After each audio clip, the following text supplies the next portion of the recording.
నీతి ఆయోగ్ ఇది government of ఇండియాలో ఒక పాలసీ డెసిషన్ బాడీ.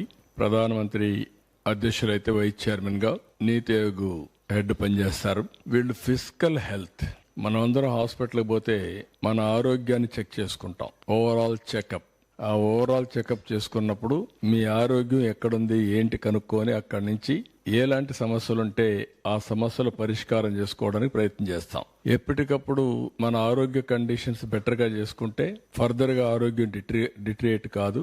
అదే సమయంలో మనం 4 రోజులు ఎక్కువ బతికే పరిస్థితికి వస్తాం. అదే గాని మన ఆరోగ్యం సరి అయిన సమయంలో చెక్ చేసుకోకపోతే ఎక్కడికక్కడ డిట్రియేషన్ ప్రారంభం అవుతుంది.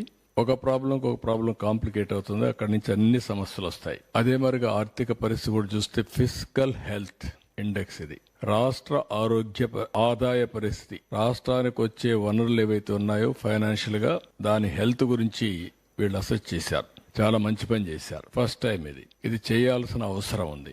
ఎప్పటికప్పుడు 30 ఏళ్లైంది మనకు ఆర్థిక సంస్కరణలు వచ్చి. 94, 95 ఆ సమయంలో టెక్నాలజీ కూడా వచ్చింది. ఎవరైనా రాజకీయ నాయకులు పాలసీ మేకర్స్ గా ఉండేవాళ్ళు గాని జాగ్రత్తగా పనిచేస్తే రాష్ట్ర అభివృద్ధి కోసం, దేశ అభివృద్ధి కోసం, ఆ దేశంలో సమస్యలు పరిష్కారం చేయడమే కాకుండా ప్రజల యొక్క భవిష్యత్తు బంగారు భవిష్యత్తు అవుతుంది. నాయకుల యొక్క అసమర్థత గాని, అవినీతి గాని, తెలియనితనం గాని ఇవన్నీ చేసి ఆ రాష్ట్రాన్ని, ఆ దేశాన్ని నాశనం చేస్తే ప్రజల భవిష్యత్తు కూడా అధోగతి అవుతుంది. ఇక్కడ అదే మీకు చూపిస్తున్నాను. కాబట్టి ప్రజలందరూ అర్థం చేసుకోవాల్సిన అవసరం ఉంది. సింపుల్ గా మీరు క్యాలిక్యులేట్ చేసుకోండి. మీ ఆరోగ్య పరిస్థితి క్షీణించినప్పుడు మీరు ఏ విధంగా సఫర్ అవుతారో మీరు పని చేయలేరు.